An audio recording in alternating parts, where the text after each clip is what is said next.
Officer Wallace, Hyattsville City Police Department, assigned to the Patrol Division, and I'm a proud member of Squad 4. I've been with the Hyattsville City Police Department now for just over 2 years. Briefly was with another police department, came here to better my career and be the police and really just get out involved with the community and make a difference. So I've always wanted to be a police officer since probably about, I'd say, middle school. That's kind of where I started to see a lot of attention. I liked it. I liked what the police did. I liked the cars, man. I love the red and blue lights. I love the siren. I love being able to go and respond and help people, and that's really what I wanted. And in 2018, me and my wife were on our way to pick up our 6-month-old daughter, and we were rear-ended at about 60 miles an hour at a stoplight. Drunk driver had hit us, and that kind of got me thinking that it could really happen to anybody. So I think that was the turning point for me of really just kind of locking in and saying this is what I wanted to do. Thankfully, we were okay, and there weren't any serious or life-threatening injuries, but I was able to put that into perspective for myself and see that it can happen to anybody. And I feel like if I could get out there and stop drunk driving and make a difference in this community, I feel like it helps everybody. A typical day. Whether you're on nights or days, you're still going to come in. You're going to have roll call with your squad. Sergeant's going to brief you on pretty much anything that is of importance, making sure our timesheets are good, making sure all the forms that we have are filled out and we have proper paperwork, so that way when we go to a call, if we need to fill out anything on scene, we have that ready to go. Really getting ready for the day. Make sure you got your body cam, make sure all your weapons are good to go, make sure your car is clean, make sure it's ready, gassed up, because there are times when we've come in and right at shift change, there have been times when a call comes out and we are in the middle of roll call, or we are in the middle of getting gas, and we got to roll. We got to make sure all of our stuff is ready 24/7. Hit the street, really just be proactive in the community. We're looking for a lot of criminal activity. Each city has its own variants of what type of criminal activity is going on, what criminals are doing. We got to make sure we stay out there, be proactive, be seen. A lot of times that's enough to deter criminals, just being seen and being active. Go through a lot of traffic. I like to pull a lot of traffic stops. I'm not a big ticket pusher, so I don't really like doing that. Like to be able to help and inform the driver what's going on, kind of let them know what I'm stopping them for, if there's something wrong with their car. Respond to a lot of calls for service. There's been times when we have had in a day well over 100 incidents spread out, and we go and handle the calls and make sure the citizens are okay, no matter what it might be. We've had, there was one we had over at the one of our apartment complexes. There was a gentleman who needed to be EPS. He needed to be evaluated. He wasn't in the right mental state, and he was making statements to us that indicated he might want to take his life. So at that point, we want to make sure he gets the help he needs, and take him to the nearest hospital, let a doctor evaluate him, make sure he's okay, let the family know where he's at, and kind of make sure he's getting the help he needs. We had a cutting up at the mall recently. That came out during shift change as officers were coming in to relieve our night shift, or our day shift rather. They were coming in, and that call went out. That's a kind of a high priority call. It just kept getting more information that indicated that, all right, there's suspects still on scene. So we had to respond very quickly because of the mall. It is a public area. We want to make sure that there's no threat to the community, no threat to the citizens that are just trying to shop in the mall. We don't want them to get involved in anything they don't need to be involved in, or get caught in the God forbid, get caught in any crossfire with it. So went out and handled that. Yep, so right now we're on Ager Road. This stretch of Ager, pretty much from the 5500 block all the way down to the 6000 block of Ager. This is a pretty big area where we get a lot of pedestrians from this complex over here and these apartments over here trying to cross the street. And we have probably about I think it's 4 crosswalks now, dividing every other block, and we get a lot of complaints about people not stopping for pedestrians in the crosswalk. A lot of speeders come through here, a lot of reckless driving. So this is one of the areas we like to really kind of be proactive in, and stop drivers that are not obeying the traffic laws, and that are also not yielding to the pedestrians, because it can become very dangerous. head back down here. Oh, there we go. So he stopped. This guy right here on the Mazda didn't. He's got a stop for the pedestrian. He clearly didn't. Trying to catch up to him.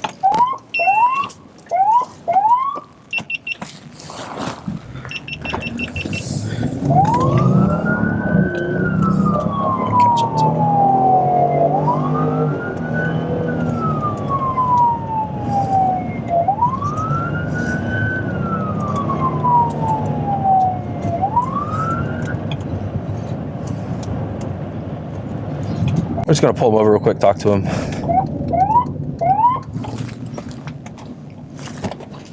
.290 traffic. It's the 6500 block, Hager, Maryland. It's a black Mazda CX-9 one time. I'm okay.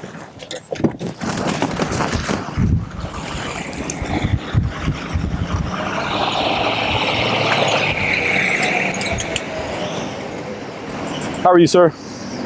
I'm Officer Wallace, 290, everything's recorded. We're just out here doing enforcement for pedestrians in the crosswalk, okay? You gotta come to a complete stop, let them get to the other side. All the traffic was starting to stop. You just gotta stop in the crosswalk, okay? Do you have the your license on you? I'm not issuing tickets, I'm just making drivers aware today, okay? Appreciate it. All right, just give me 1 second, okay? We're just gonna get this gentleman's information real quick. I already got his license, registration. Pretty much, like I said, we were out here looking to make sure that all the cars are stopping before for pedestrians in the crosswalk. Obviously, traffic had stopped and he kind of just went through. Even as the pedestrian was still in the crosswalk, kind of almost all the way through, you still have to stop and yield to them because they are still a part of the road, on the roadway. We don't want to have anybody get hit. We don't have anybody get injured. God forbid, we don't want to have anybody seriously hurt or life-threatening.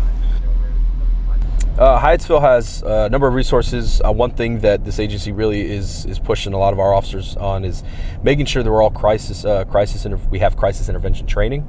So that's something that the agency sends officers to make sure that any mental wellness calls that we get or check welfare calls, like if somebody's going through a crisis, officers are certified to handle that, so they have awareness whether the person suffers from a mental disability or whether they have diagnosed disabilities or differences such as schizophrenia, bipolar disorders, stuff like that, making sure officers are aware, things to look out for. We also have a number of resources through the county that we can give them, like family crisis. So if there is a situation where it's just very traumatic for the family, there are family resources we can provide them. We do also have 2 facility dogs, K9 Nola and K9 Linzer, who is our newest addition.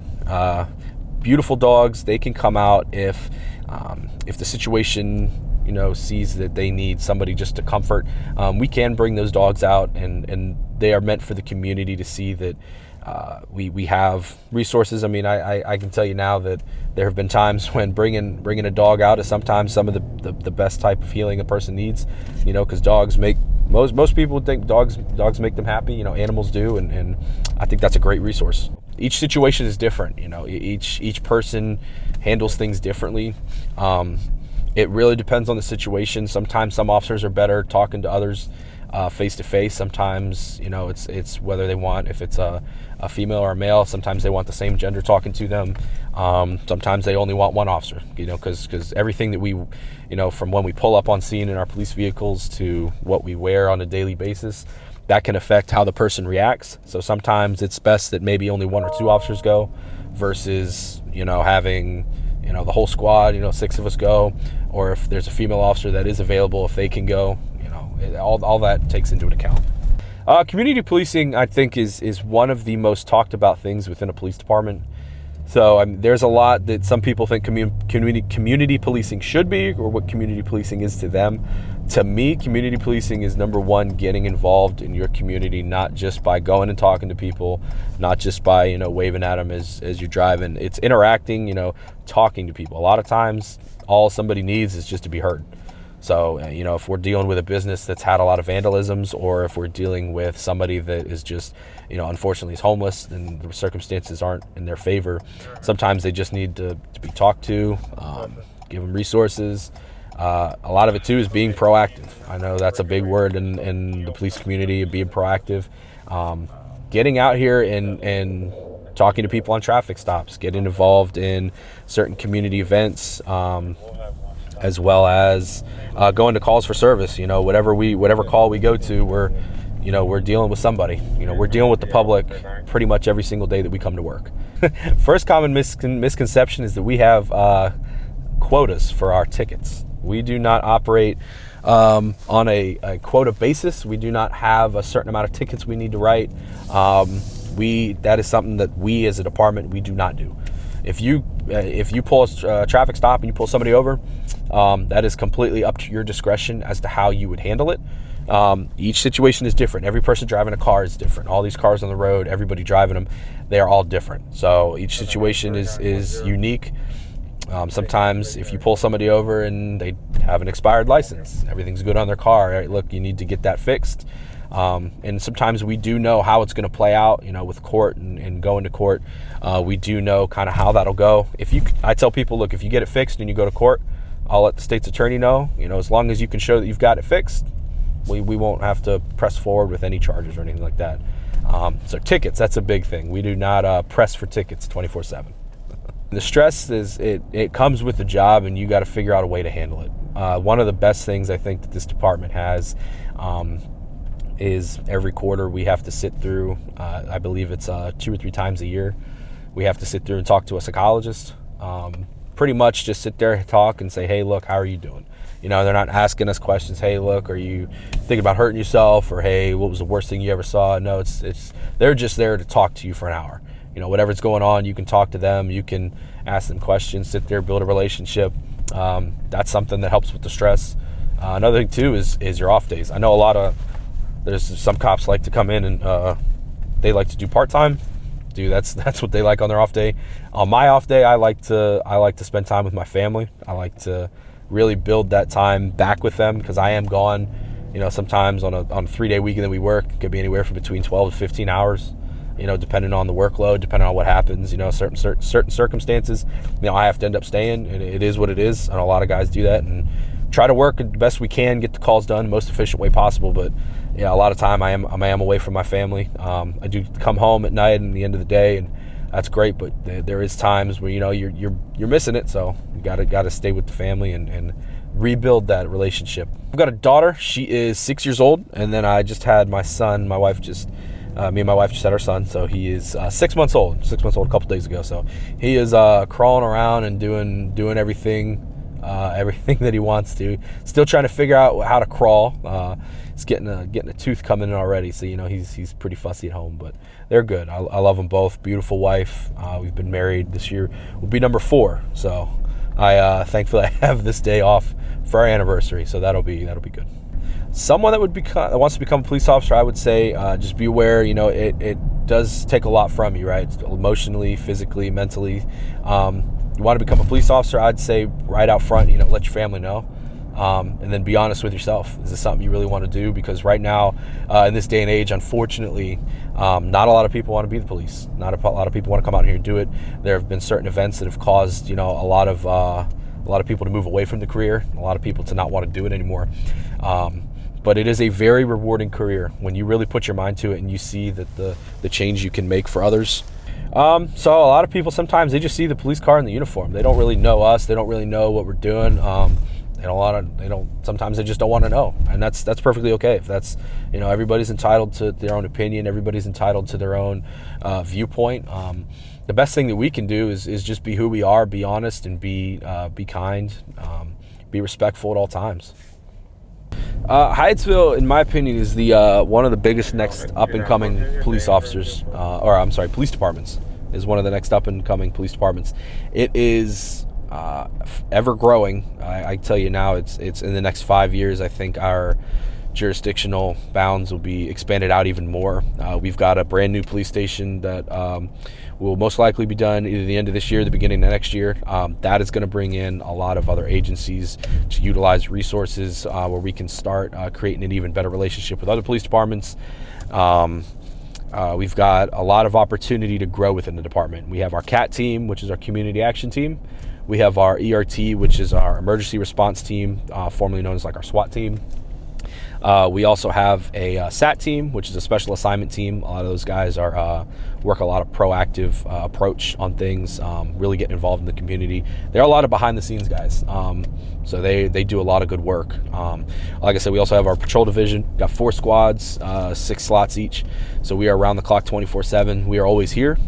We also have our criminal investigations division, our CID team.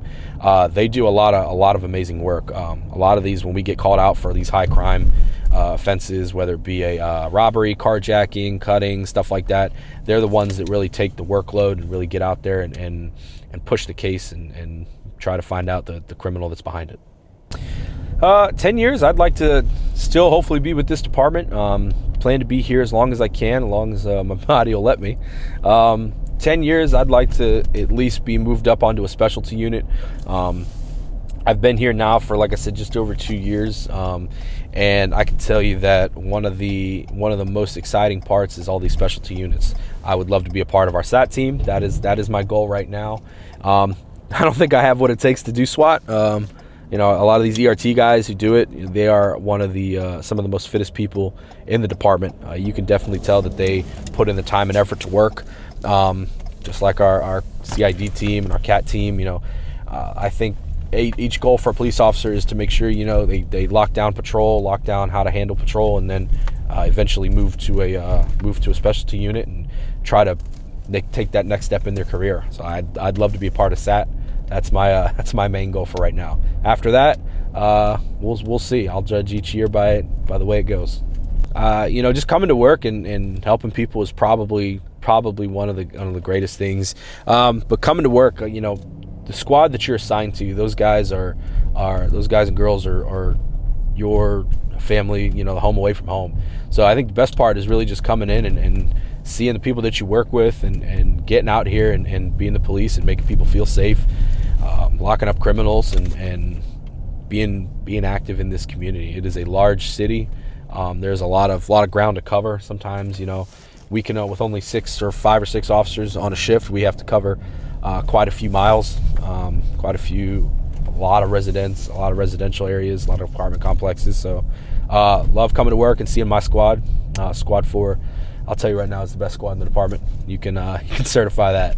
But like I said, coming to work and just being here, that's probably the most rewarding part of this job. Hyattsville has a lot to offer. They treat me well. They treat a lot of us well, and it's like a big family. Really, it is. We all see each other quite a bit. We're all here a lot, and like I said, we're 24/7 department, so we're always here, always seeing each other. It is going to be growing even more in the next few years. Like I said, with the new station coming in, there's a lot of opportunity with us and a lot of new training points that we can provide other agencies. We want to be that agency that provides those trainings so that others can look to us. Hyattsville is one of the bigger agencies out of the municipalities in the county, and we just keep growing. I mean, I would rather stay at a department that keeps growing and keeps giving opportunity rather than a department that's stagnant and really doesn't have anywhere to go. In this day and age, a good police officer needs to be fit. They need to be physically fit. They need to be a people person. That is something that a lot of people don't realize, right? We deal with the public 24/7, whether we're driving on the road, whether we're walking through a mall, whether we're handling a call for service. We deal with people. That's what our job is. We're people. That's what we are, a people person. So you got to be good, be able to talk to people, be able to have a level head. Make sure that you are on the right track when you're dealing with people. You want to be able to have integrity. A lot of times, some people can slip by and say certain things, do certain things, and we want to make sure that all of our officers have integrity and need to be able to tell the truth, do the right thing even when nobody's looking. That's a big thing. If you see me out and about, don't be afraid to say hi.